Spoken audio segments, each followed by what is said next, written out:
Seigneur, viens bâtir ton Église. Viens façonner nos cœurs. On a tellement besoin de toi. Merci pour ce que tu fais dans nos vies. Merci parce que tu te révèles davantage. Tu nous aimes trop pour nous laisser comme on est. Et tu veux travailler nos cœurs, façonner nos vies. Merci pour cet encouragement aujourd'hui. On veut vraiment se laisser entre tes mains. Nous laisser façonner, nous laisser transformer, nous laisser édifier. Pour être comme des pierres vivantes qui forment ton temple. Chacun à sa place. Oui, bâtis ton Église, Seigneur. Amen.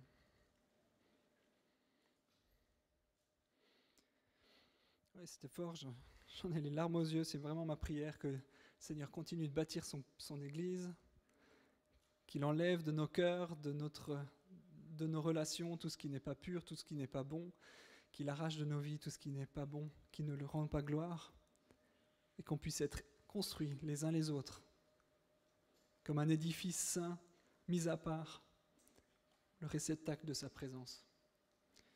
C'est vraiment une joie de pouvoir vous retrouver aujourd'hui, à cette période encore de fin d'été. Merci aussi à ceux qui nous suivent sur le live finalement ou en replay. Vous êtes fidèles et merci pour votre fidélité. On est super heureux de vous avoir avec nous en fait de cette manière-là.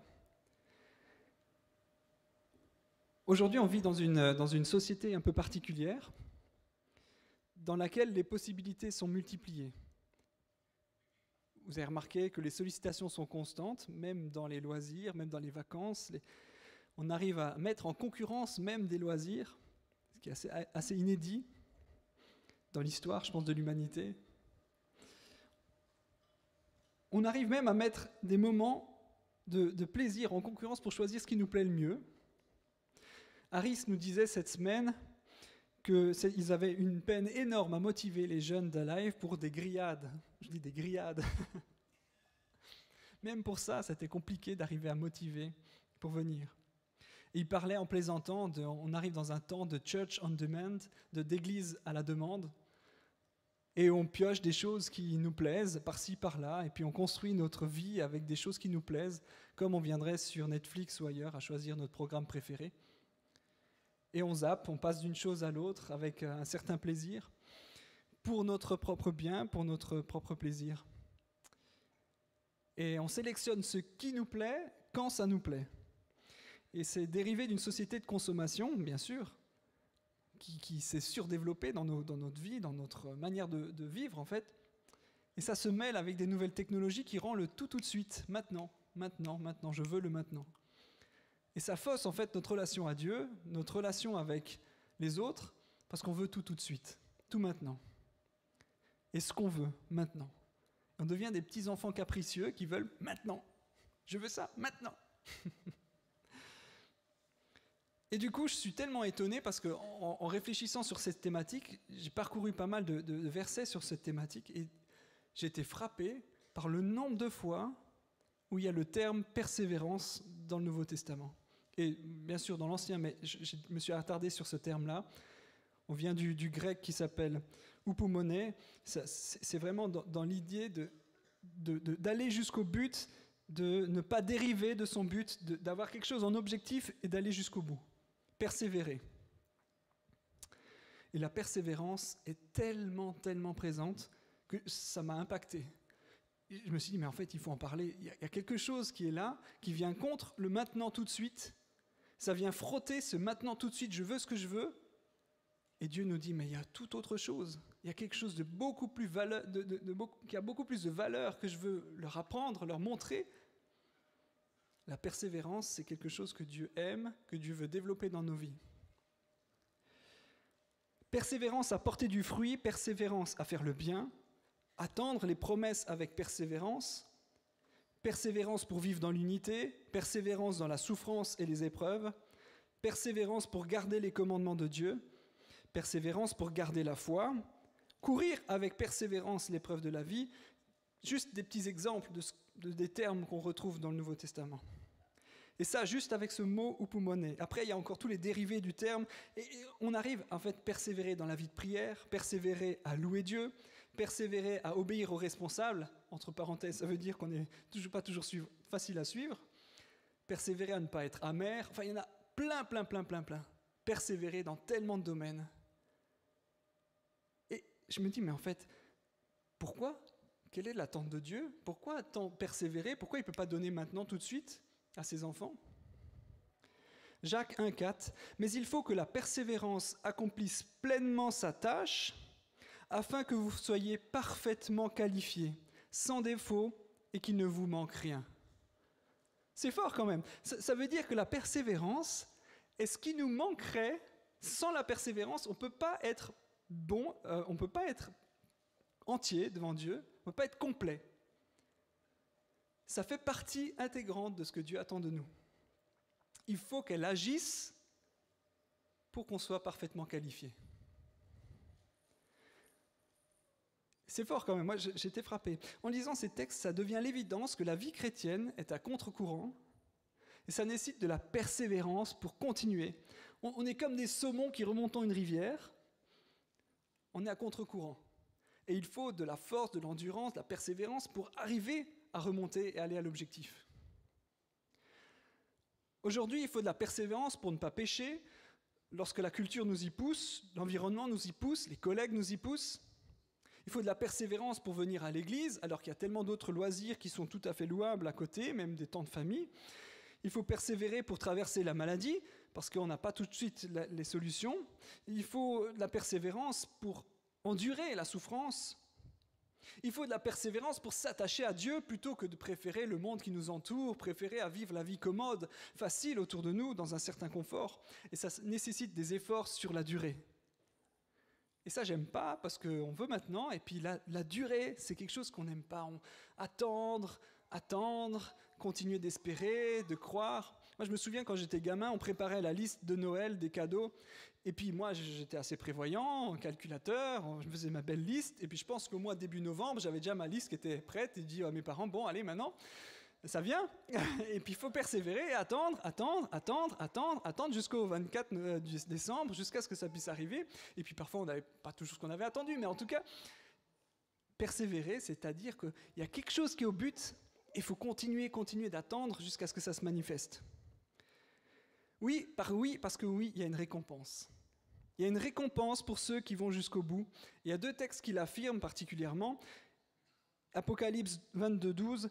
Écoute, je viens bientôt. J'apporte avec moi ma récompense. C'est Jésus qui parle. Je vais la donner à chacun selon ce qu'il a fait. Je répète, je vais la donner à chacun selon ce qu'il a fait. Donc il y a une récompense pour ceux qui font des choses. Dieu va nous récompenser, mes amis. On va avoir des récompenses selon ce qu'on a fait. Hébreux 10, 35.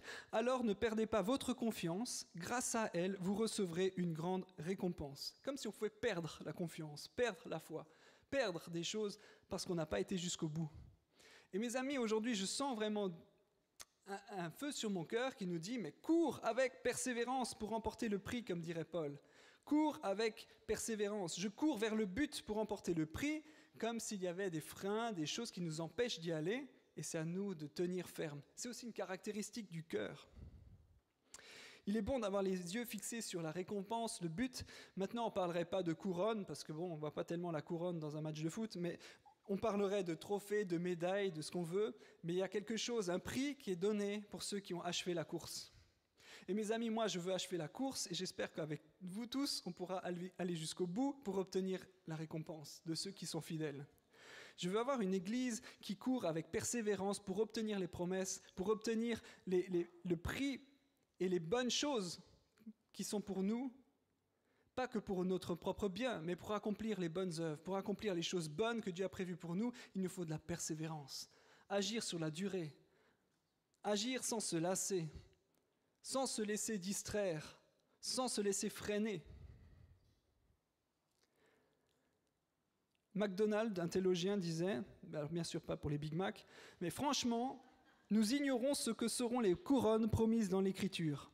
La couronne de gloire, 1 Thessaloniciens 2, 19, la couronne de justice, de Timothée 4, 8, la couronne de vie, Jacques 1,12, Apocalypse 2,10. Nous ne savons s'il s'agit de couronnes réelles que nous pourrons déposer aux pieds du Sauveur, ou si elles symbolisent seulement le degré de responsabilité qui nous sera confié pendant le règne de Christ. Ou encore si elles représentent les facettes du caractère chrétien qui sera le nôtre pendant toute l'éternité. Mais nous savons que ce sont des couronnes qui compenseront abondamment les larmes versées, les épreuves subies, les souffrances expérimentées ici-bas. Il y a du mystère, mais il y a beaucoup d'espérance. Et il y a des choses promises dans le ciel, des couronnes, des récompenses, des trophées. On ne sait pas s'ils sont physiques, comme il dit, on ne sait pas comment ça sera matérialisé, mais il y a des récompenses dans le ciel pour ceux qui seront fidèles, qui tiendront leur foi, qui tiendront courage, qui ne se lasseront pas, qui ne laisseront pas tomber le Seigneur, qui ne laisseront pas les plaisirs de la vie gâcher l'objectif que Dieu a pour toi. Nous devons persévérer à vivre selon le cœur de Dieu, à faire le bien malgré la souffrance, la correction de Dieu pour obtenir le prix. D'ailleurs, si vous voulez encore une raison pour persévérer, je vous en donne une de plus. La persévérance libère la protection de Dieu.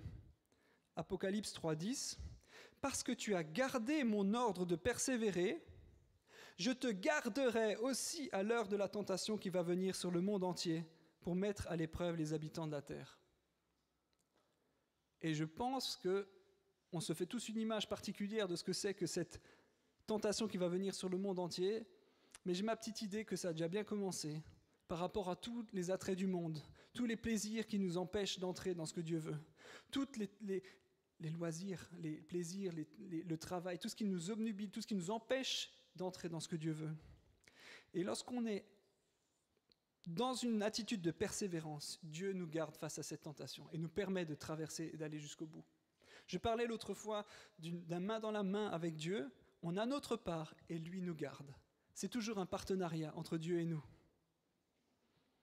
À nous de tenir ferme et Dieu nous équipera. La persévérance permet aussi d'obtenir la victoire dans l'épreuve. C'est le verset assez connu, je vous le rappelle, Romains 5, 3, 4.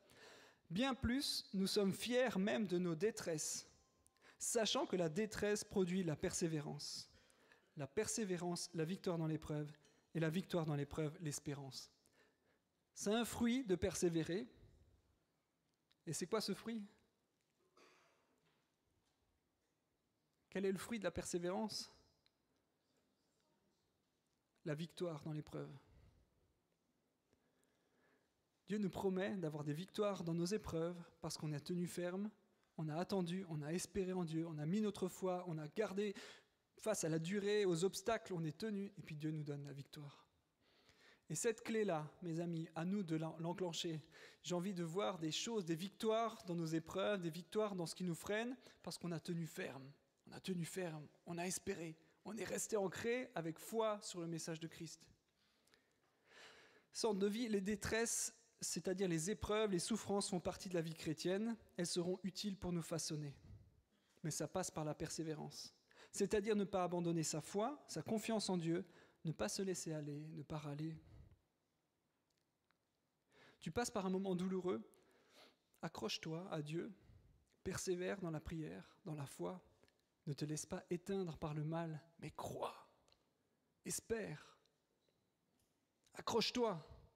Ne te laisse pas aller, crois, vise le but, va jusqu'au bout. Assaillis de stimulation, de distraction, nous devons lutter pour rester fidèles à Dieu. La dernière fois, j'avais montré des Stroopwall, je vous propose encore, cette fois-ci je vais aller sobre, il n'y en aura que 2 durant le message. Si tu veux bien afficher la première question, je vous encourage, ceux qui n'avaient pas suivi le dernier message, vous pouvez sortir vos smartphones, vous êtes tolérés. Vous pouvez aller scanner le QR code qui est là et répondre rapidement à la question. Et puis ça pourra un peu plus illustrer notre thème d'aujourd'hui. Et puis ceux qui ne vont pas le faire, tant pis, hein, on pourra quand même analyser les résultats et en parler, pas de souci.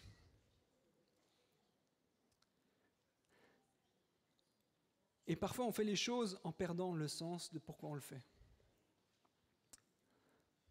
En principe, ça devrait vous donner une page. Ou en plus, j'apparais en petit, alors là, vous êtes fort quand même. Là, la technique, chapeau. Hein. Merci Joachim, tu fais un job incroyable.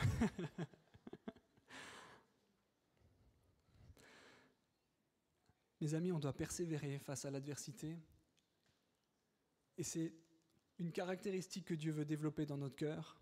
Et c'est justement particulièrement difficile dans les temps qu'on vit pour être endurant dans la durée.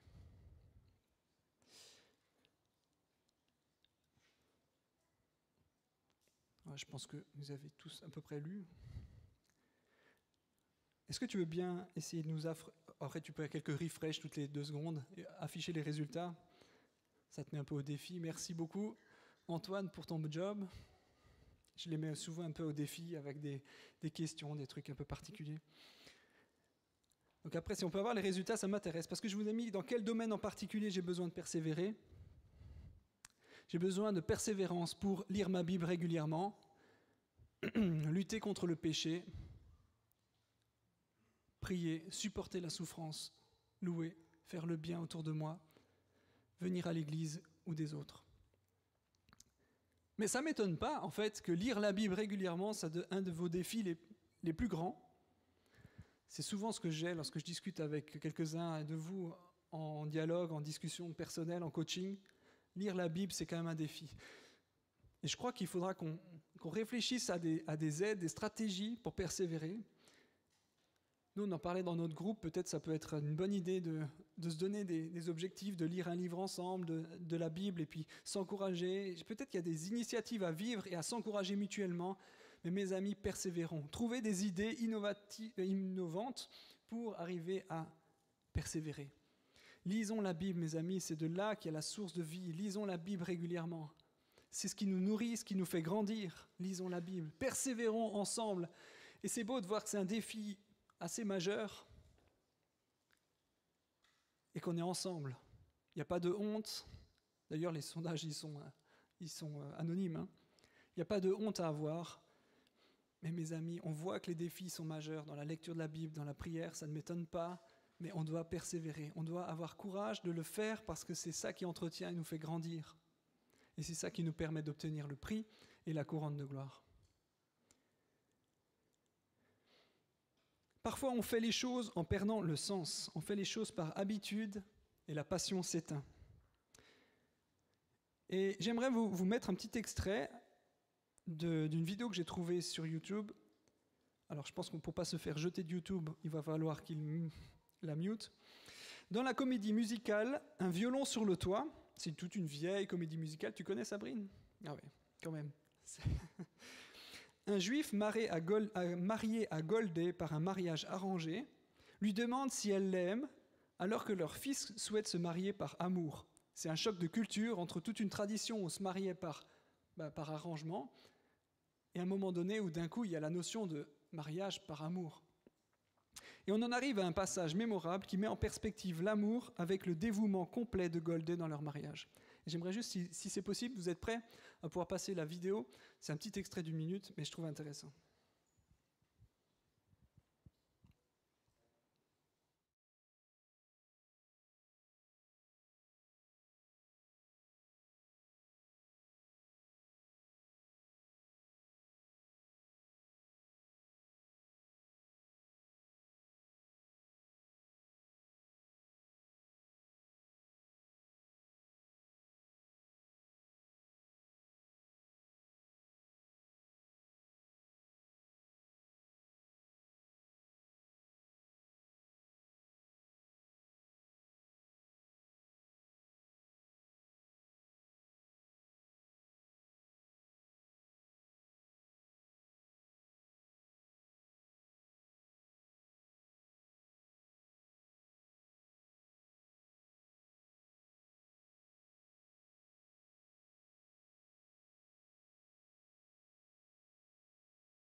Après, il y a tout un passage, tout un échange qui se fait là-dessus. J'aime beaucoup cette intensité. Et ça paraît incongru, en fait, dans un mariage. Mais est-ce que tu m'aimes ? Et il y a cette question qui vient après 25 ans. Mais est-ce que tu m'aimes ?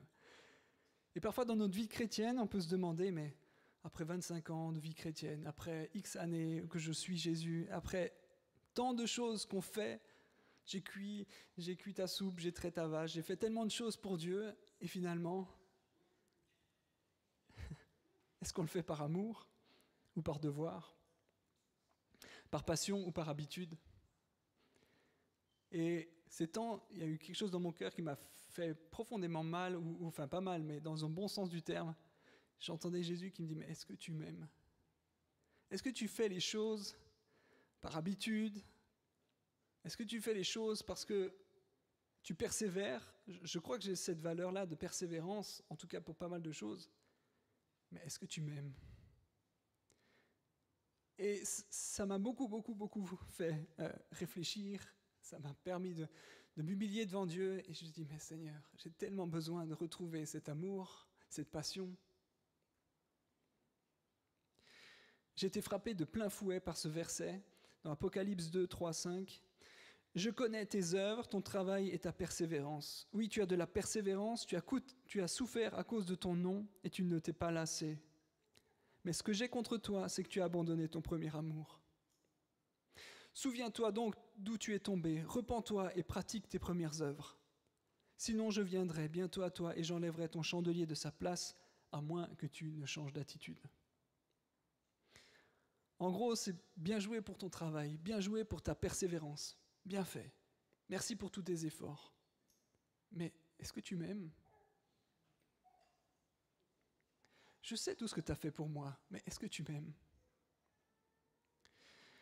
Et je l'ai pris pour moi d'abord, mais je sais que c'est un message pour nous. Certains agissent et font les choses avec persévérance. Ils sont dans la première partie des choses, mais il y a une deuxième partie qui est derrière. Est-ce que tu m'aimes vraiment? Est-ce que tu veux bien afficher le deuxième sondage, s'il te plaît?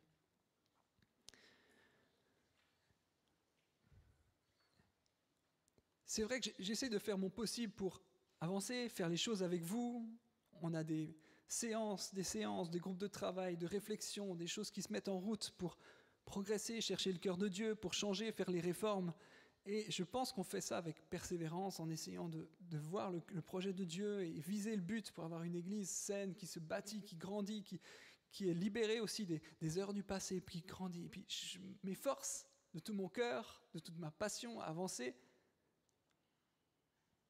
Et j'entendais Dieu qui dit, mais est-ce que tu le fais par amour pour moi? Est-ce que tu m'aimes? Et je crois que d'un certain sens, j'ai perdu la passion, comme l'amour la passion amoureuse du premier instant.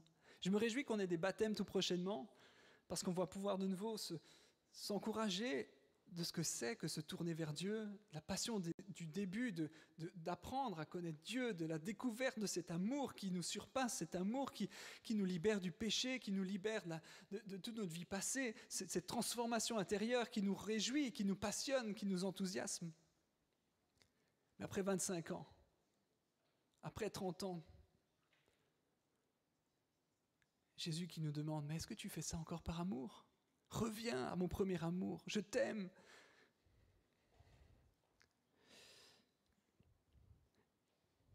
Dans ce cas, je rejoins beaucoup d'entre vous qui me dites que vous cherchez du sens dans ce que vous faites. C'est quelque chose d'abord, avant tout, que je vois générationnel. Ça montre peut-être quand même aussi un manque de persévérance. On ne veut pas s'engager sur la durée. On ne veut plus faire sans comprendre. Mais c'est excellent. Si c'est pour vérifier qu'on est toujours amoureux de Dieu, qu'on le fait pour les bonnes raisons.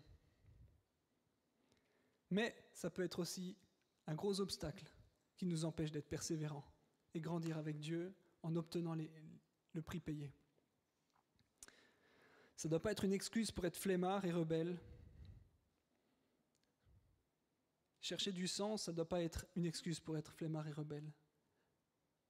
Mais par contre, pour rechercher l'amour de Dieu, la passion de Dieu, pour nous faire les choses, pour comprendre qu'on les fait parce qu'on aime notre Seigneur qui nous a aimés le premier.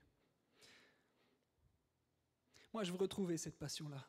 Je veux la retrouver, cet amour de Dieu qui nous passionne, qui nous fait avancer, qui nous fait nous aimer les uns les autres. Dieu nous invite à changer d'attitude. 59% des personnes d'entre vous ont tendance plutôt à manquer de persévérance dans ce que vous faites, avoir l'impression d'avoir trop peu de fruits. Et il y a 40% qui ont l'impression de manquer d'amour dans ce qu'ils font, en perdant la passion dans les œuvres pour Dieu. C'est quand même relativement bien équilibré. Et je pense que ça nous parle, on n'est pas les seuls, et je pense que ça reflète un petit peu notre cœur. C'est un message à deux côtés. Encourager à avoir plus de persévérance, mais parce qu'on a un cœur attaché à Christ et qu'on l'aime de tout notre cœur. Ça doit venir des deux facettes. Aimons notre Seigneur de tout notre cœur pour persévérer jusqu'au but. C'est dans cet ordre-là qu'on peut faire les choses. J'aimerais juste encore passer une dernière vidéo qui illustre ce que c'est qu'aimer. Et je trouvais pertinent, si vous ne connaissez pas The Bible Project, allez-y, foncez. Vous avez envie de passer du bon temps, consacrer quelques minutes pour avoir des révélations de Dieu sur la parole, foncez. C'est traduit en français maintenant pour la plupart des vidéos. Je connaissais ça il y a quelques années, c'était qu'en anglais. Ils font des choses fabuleuses. Et là, juste, on va détailler un terme, le terme agapé, amour, parce que ça m'a frappé dans ce texte-là. Revenez à votre amour. Qu'est-ce que ça veut dire?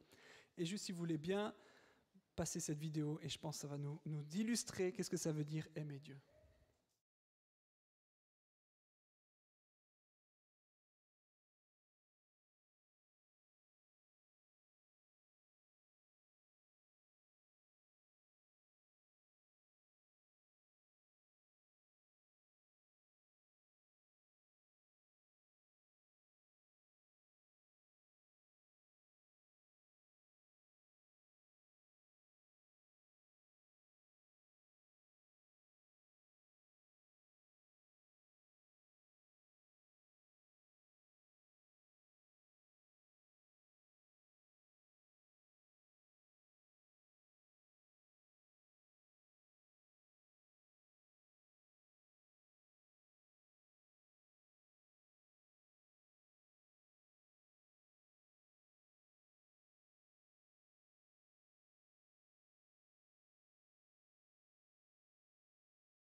Alors c'est dense, on est d'accord.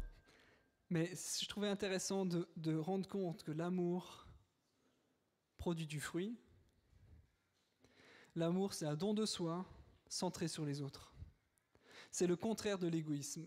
Parfois, on pense que l'égoïsme... je vais résumer.